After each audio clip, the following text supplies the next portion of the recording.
This video lecture is over chapter 11. We'll be talking about DNA replication. So in chapter 10, we talked about how DNA has a couple of key characteristics that afford it a viable genetic molecule, mainly that it can be expressed, that it allows for variation, that it's extremely durable, and the last is that it's able to self-replicate. So why is it important that we can replicate? Well, if this molecule, if DNA contains all the genetic information in the form of our genotype that then gets transcribed into proteins that express, the physical traits that we see in our phenotype, then its structure needs to be a structure that can quickly be copied and then accurately be copied so that it can be passed down when cells divide and we have daughter cells. This replication process then involves using each one of our strands. So we have two strands, right, that run anti-parallel to each other. And these strands can be used as templates for making new replicated DNA strands. The nucleotide bases from the template then are paired with their complementary base pair, and that makes the new strand. If we do this, there could be two ways in which we replicate. We could have what's called the semi-conservative model, in which we have one new strand paired with an old strand, or we could have the conservative, in which one of the new molecules, or one of the molecules of DNA is two new sets of strands, the other one are the two old. So we can see that right here.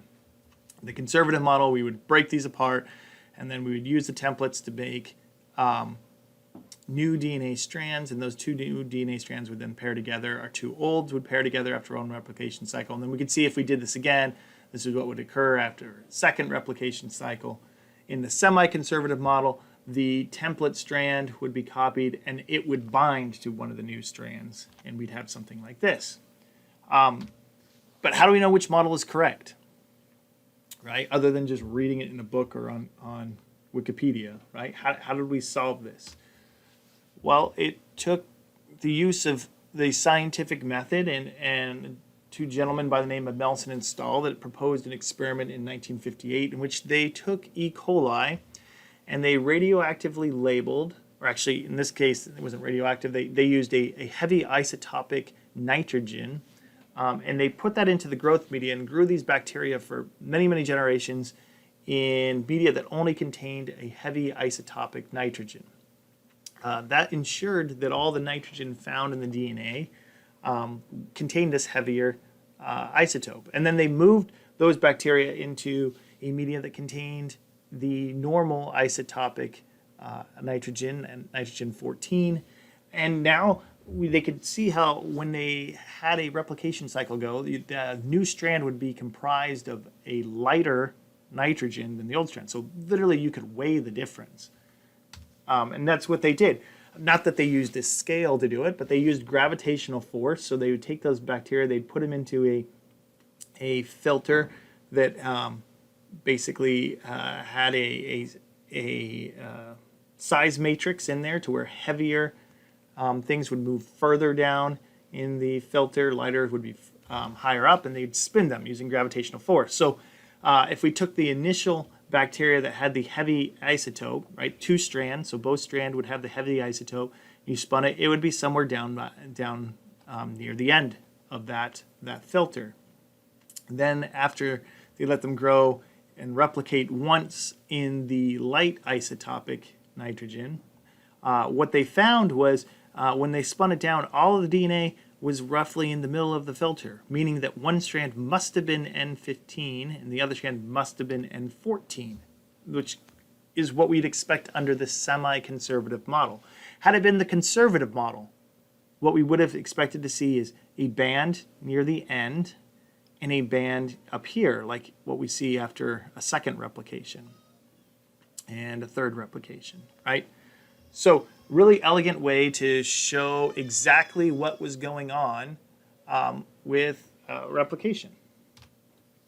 Another set of experiments that were done were with Taylor, Woods, and Hughes, in which they took bean roots, and this time they used radioactively labeled thymidine, which is a precursor to thymine. So they expose the root tips to radioactive thymine, right? That got incorporated into the chromosomes of those root tips. And then they put the root tips in non-radioactive water and let the cells start dividing. The root tips started to grow. They looked at those new cells during metaphase when the chromosomes were aligned, and they could take x-rays of them, and anywhere where there was a radioactive thymine on that chromosome, it would develop on the x-ray. And so what we see is, here's an x-ray of the roots after they'd been in the radioactive water for a while, and you can see all these little dots are thymines, and they're pretty much all along the chromosome. So you'd expect a chromosome that looks like this, right? And then after it replicated, and they separated, what we see is chromosomes in which some of the chromosome doesn't have the thymine. So you have one strand that doesn't have it, one that does. You can also see this gives evidence of crossing over as well, because we can see what parts crossed over, like this chromosome right here exchanged with that. This part right here exchanged with this. So again, evidence that semi-conservative is the mode of replication. Okay, now that we've established that we have a semi-conservative model for replication, let's talk about the steps of replication. In order to replicate, we need to take our double-stranded DNA and make it single-stranded. So we have to unwind that helix. Then we need to take nucleotides and we need to bond them together from the complements of the nucleotides on our template strands will then form the new strand. This was first studied in bacteria. It's where we get our foundational understanding for DNA replication. In eukaryotes, it's also been studied, but it's a little bit more complex. And the basic players that we need is templates, nucleotides, and then a number of enzymes and proteins. So our template DNA, what is that? Well, it's the DNA strand that we separate. In a eukaryote, those would be, our chromosomes. Both strands will serve as template. So we have two template strands in our DNA. And the bases provide the critical information for that strand. So if we have this A, C, T, G, A, C, those base pair matches are going to ensure that we get an exact identical copy. Because A is always going to pair with T, C is always going to pair with G, T is always going to pair with A, and we'll get those. Okay, our other player I said was nucleotides. So these are our deoxyribonucleoside triphosphates. We abbreviate these DNTPs. Okay, so deoxyribose for DNA. It's going to have one of our four bases on there, so either an adenine, thymine, guanine, or cytosine. And then it's going to have three phosphates. Okay, you'll remember in DNA they only have a single phosphate, so these additional two phosphates, they provide the energy that's going to be needed to form our dehydration reactions and create our phosphodiester bonds. Okay, the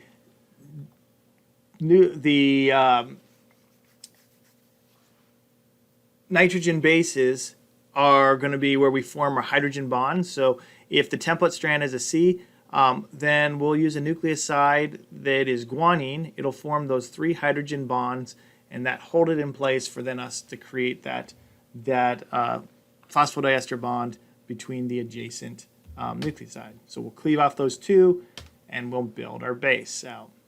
And we grow our chain in a single direction. So we always do what we call 5' to 3' synthesis, which means the 5' end of a nucleoside, it gets attached to the 3' end of the adjacent base pair. And so we kind of grow in this 5' to 3'. And remember, these are anti-parallel strands. So our template strand, if we're starting here, this is our 5' end. The template strand will be on its 3' end.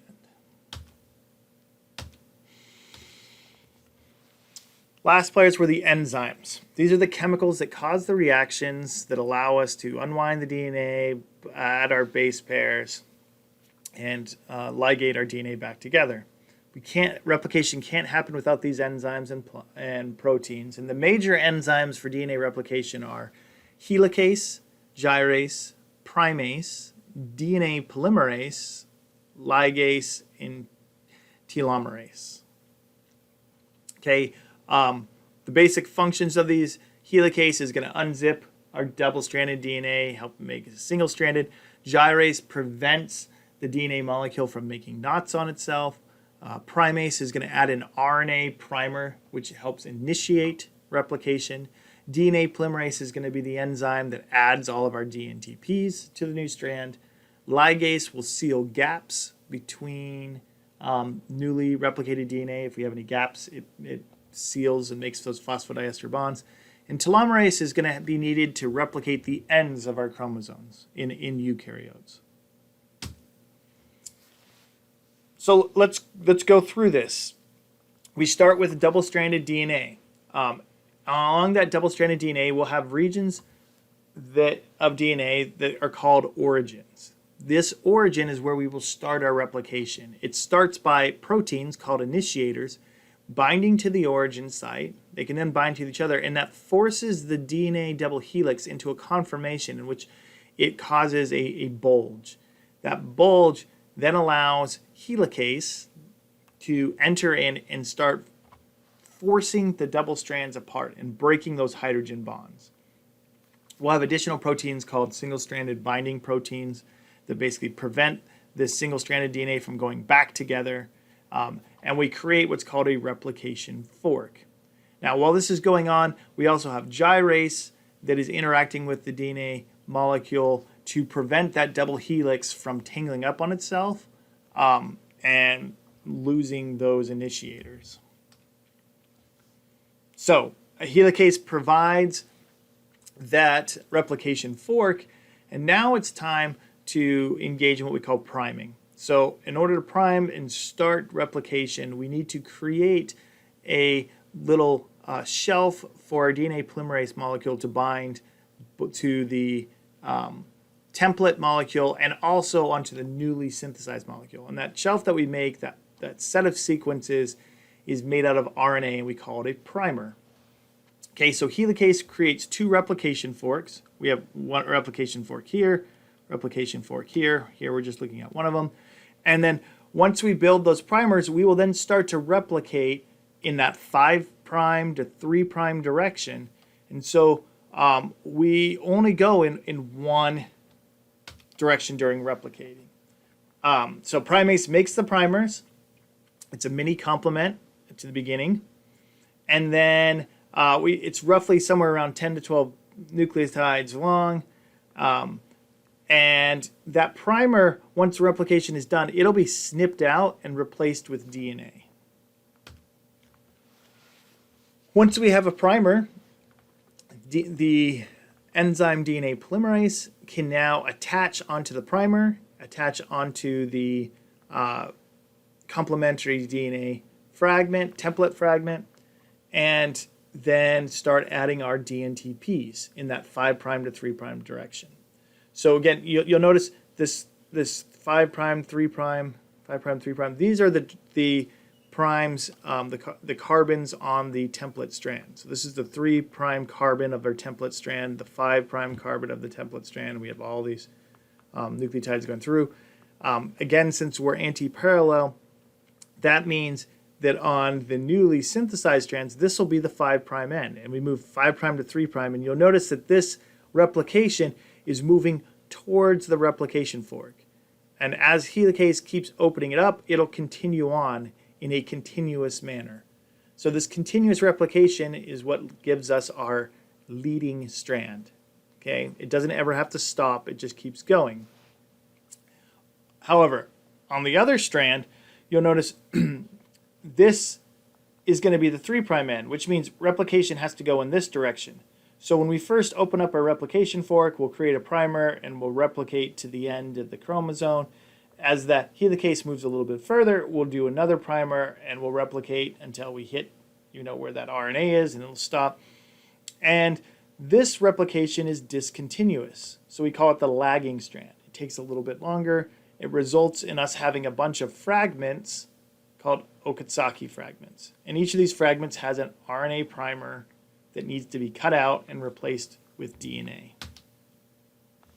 Okay, so those primers get removed by DNA polymerase and then get replaced with DNA DNTPs, right? So we replace those primers out. They've served their function of allowing DNA polymerase to attach, and then they can be clipped out and put on there. And then ligase will be used to take those two Okazaki fragments and join them together. So we create the phosphodiester bond between this 5' carbon, and this 3' carbon, and we make the ligate seals those together.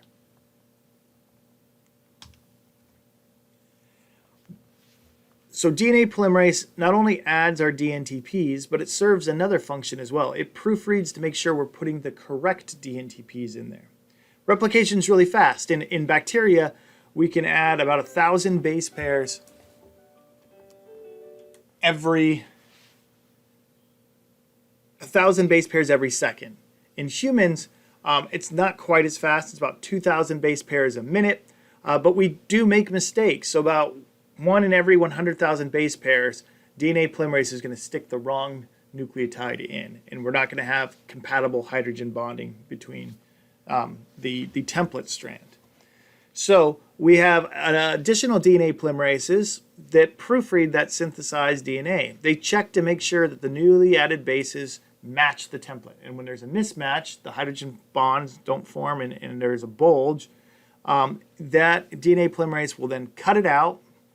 It excises the wrong DNTP. It puts the correct one in, and it does it kind of like a backspace. So it actually goes in a 3' to 5' direction. That reduces our errors from 1 in 100,000 to basically about 1 in 10 million base pairs.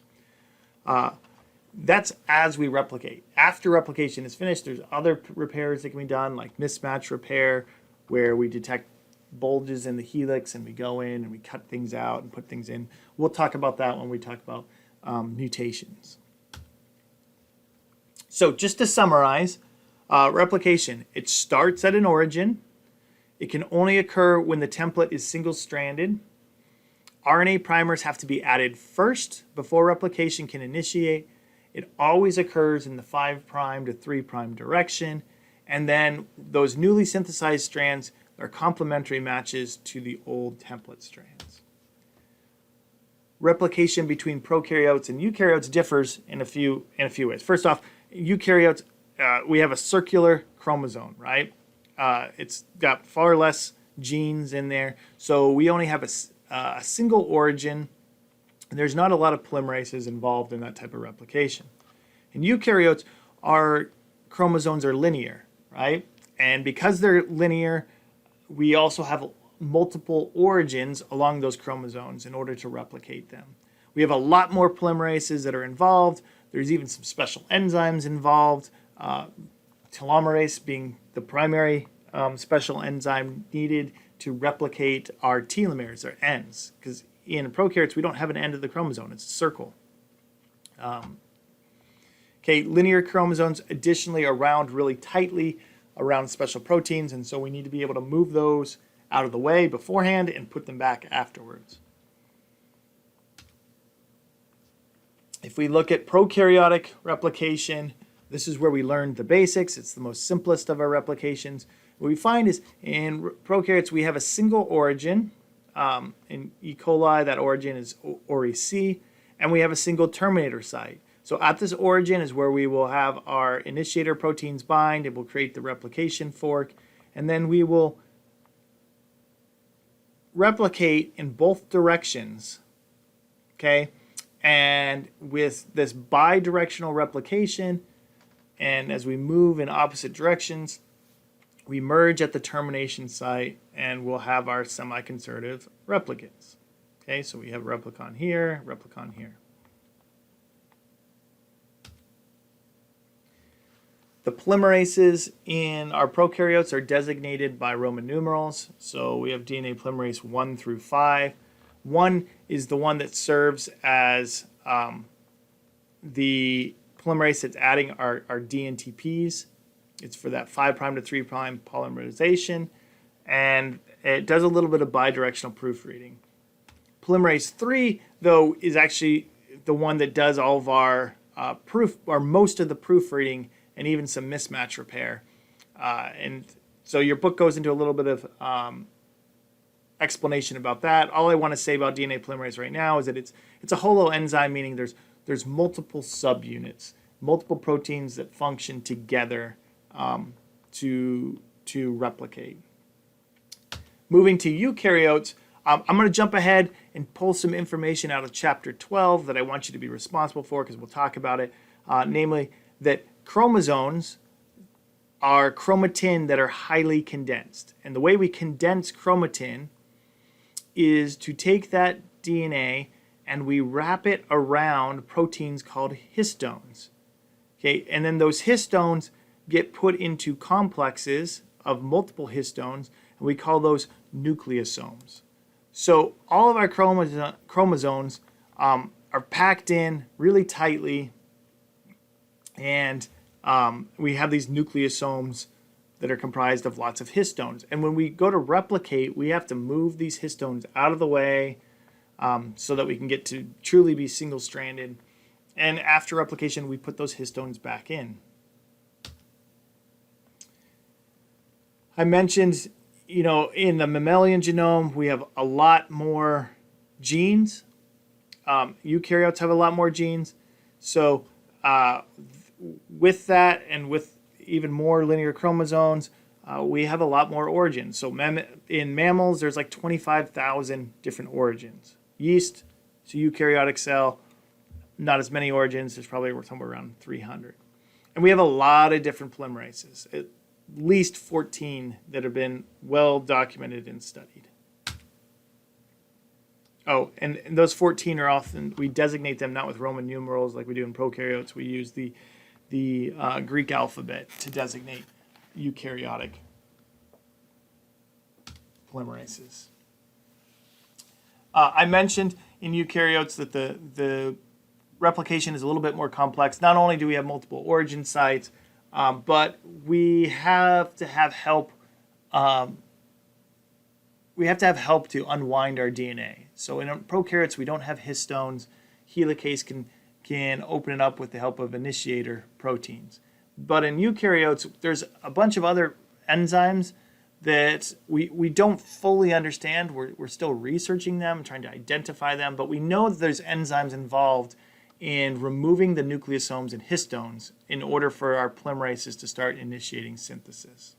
And then afterwards, again, those histones get reassembled behind the replication fork.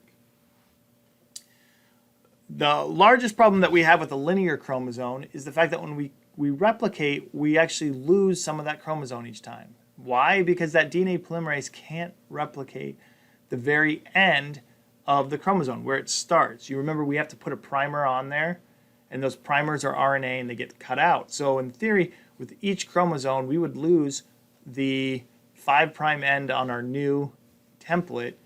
We'd lose about 15 base pairs every time we replicated, because that's how long, the RNA primer would be.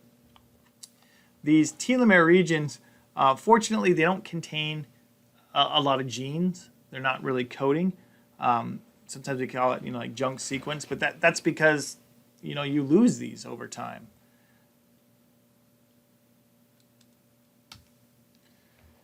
What has evolved is there's an ability for us to kind of save some of these ends. So I just want to explain the problem one more time so we can see this. Let's say here we're looking at our lagging strand, right? So here's our RNA primers on our Okazaki fragments. Okay, we have primer A, primer B. We remove those out, so DNA polymerase cuts those out and then tries to backfill. So with gap A, that's not a problem. We can attach here onto this strand. We can kind of move over that segment and put in new DNA. Not a problem at all. But with gap B, there's nowhere for us to attach here because we have to move 5' to 3'. We can't go 3 to 5. There needs to be some. Even if we were to go 3 to 5, we'd still fall off, right? So there's nothing here. And so we would have this gap that would be where we're losing some of our strand on the lagging strand, right? On the leading strand, it wouldn't necessarily exist, but on the lagging strand, we would have that lab. So what we have is a special enzyme called telomerase. And in our telomeres, it's very high in guanines.